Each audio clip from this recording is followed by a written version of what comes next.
This is a review of the Spyderco Dragonfly, which is pretty clearly the best tiny knife on the market. I got 4 variants here. I've got a Warncliffe and a draw point in K390, and these two are the Super Blue, which is a sort of Japanese steel you see in kitchen knives, special edition with Zome handles that Spyderco did through their website. People are going to be more familiar with the K390, so I'll focus the review on those, and I'll start with the draw point, the more traditional version, and bring in some of the other versions in the end. This is a tiny knife. The specifications tell the story. A 2.3-inch blade, 1.3 ounces of weight, and a relatively affordable price to boot. This is made in Seki City. There you go. Now you can see it. And it's $100, give or take 20 bucks. If you get this in VG10, it's 80 bucks. If you get it in K390, it's about 110 for most retailers. These special editions, I think they were 125. But you're talking about a $100 knife for a tiny little blade that is super light. And I mean, when I say super light, 1.3 ounces folded up like this, you literally don't even notice this in your pocket. Wire clip here, you snug this in your pocket. Let's put it this way. Let's bring out my Para 2 here. The entire knife basically fits within half the handle of the PM2. Pretty much the knife fits within the blade of the PM2. Fully extended, the knife is about the size of the handle of the PM2.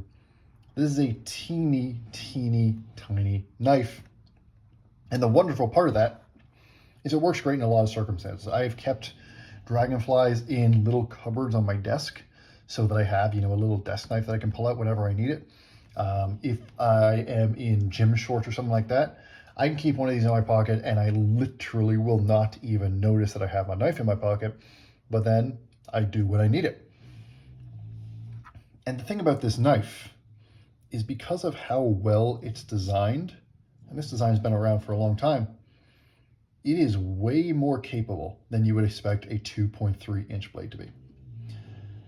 First, it starts with the handle. And the handle and the blade really interact with this design to make it so exquisitely good.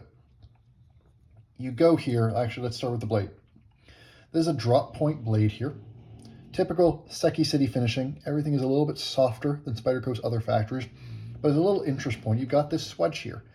It's a nice swedge. It adds a little visual interest. If you compare this to the Warncliffe, which doesn't have the swedge, this looks like a flatter and more basic blade. This is less impressive. A drop point is purely visual, but it does make the blade look more interesting.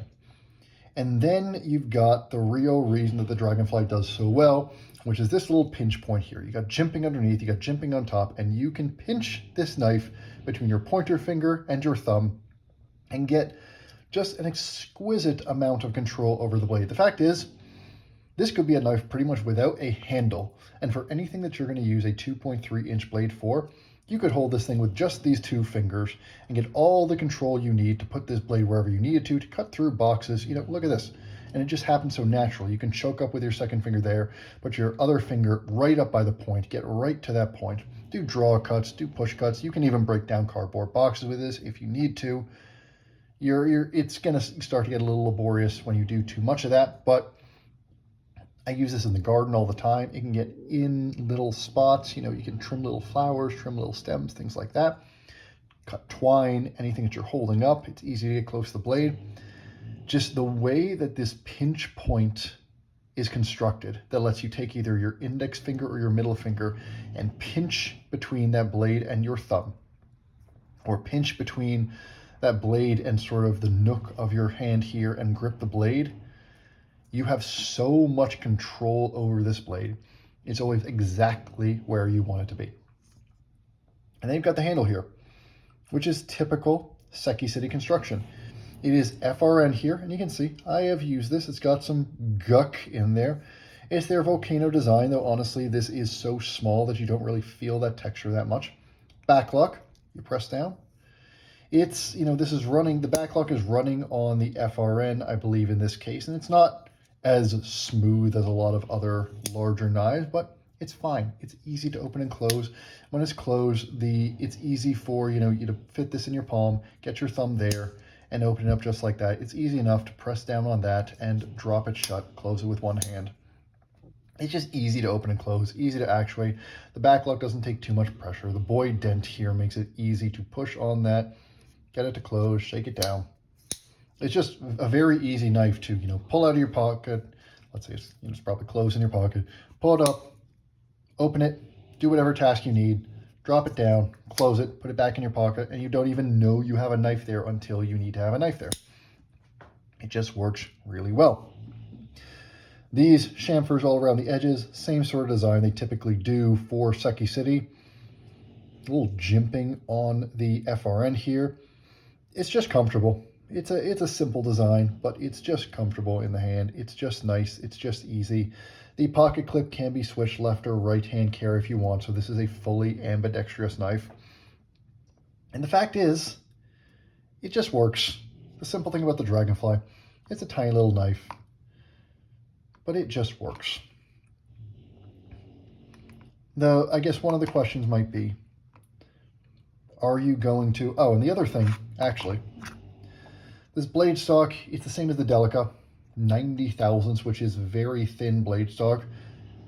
And the thing that deserves to be mentioned is you got still a decently tall blade. I was just reviewing the 940 before this.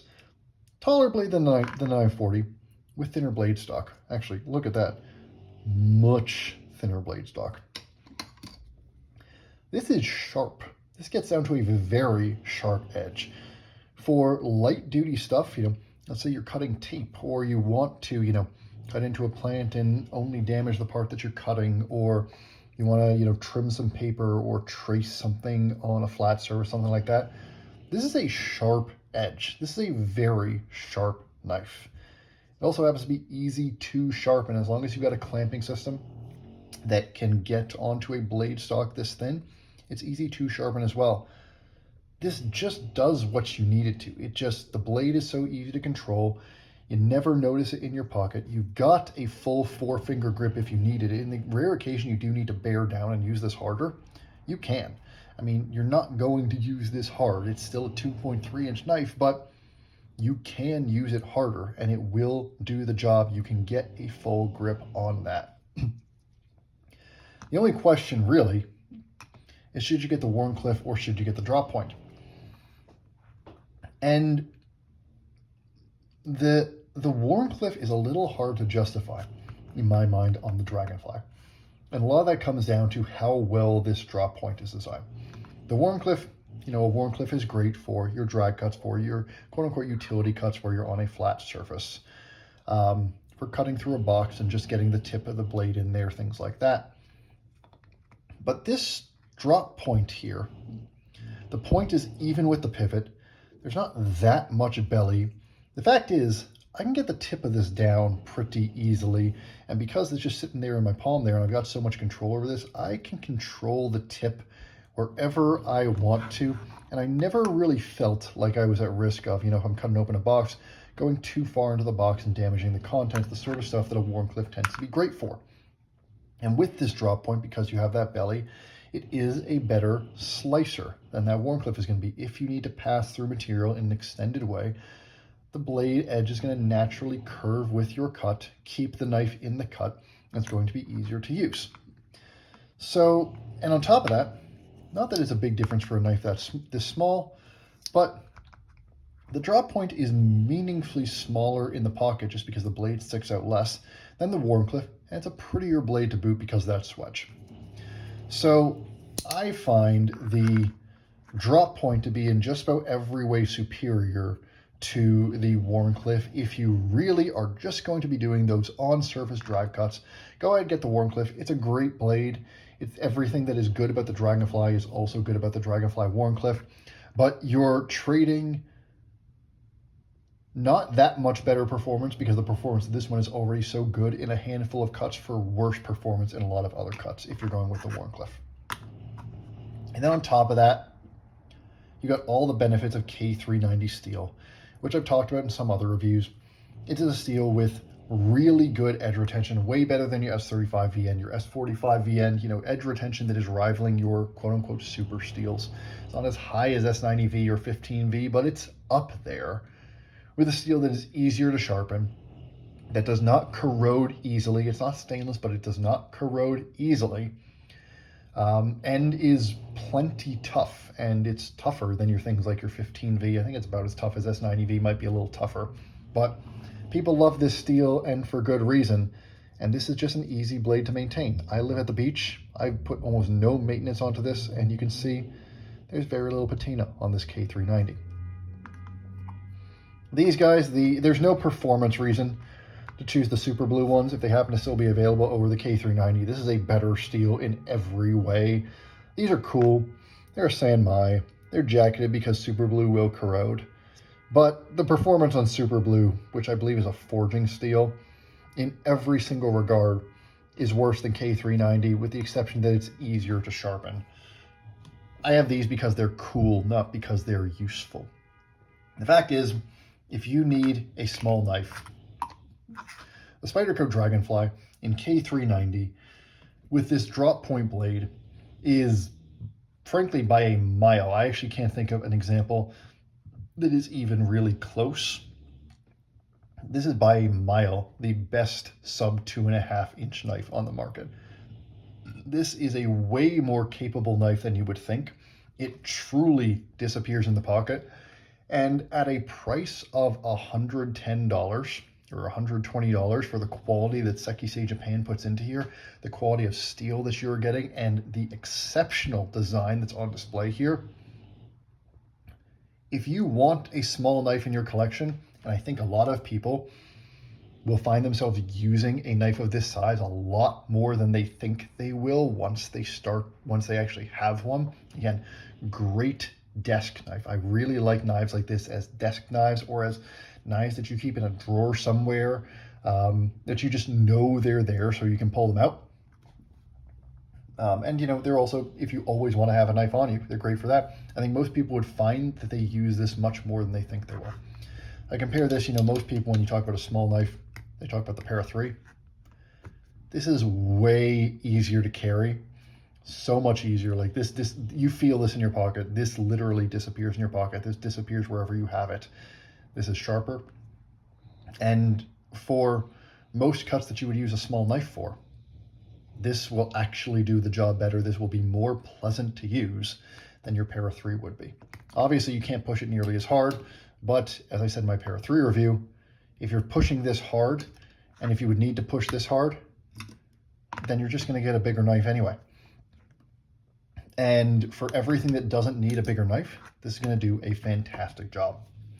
So I wasn't a believer in the Dragonfly until I got one. I was really happy that I did get one, and really happy that I did try one out. And I would highly recommend, if you haven't tried a Dragonfly out, to do so. I really think it's a fun little knife. It's a fun knife to have around, and it's just well made. It's well designed. It's a great knife, and there's nothing that even comes close to doing what it does as well as it does it. So this is really one of the most recommendable knives on the entire market for me. I'm choosing between this and the Delica. It's not even close. This is so much better than the Delica. It's just, the ergonomics are on a complete different level. And yeah, give it a shot. Give it a shot. That's my conclusion. Hope this was a good use of your time, and I hope to see you again soon.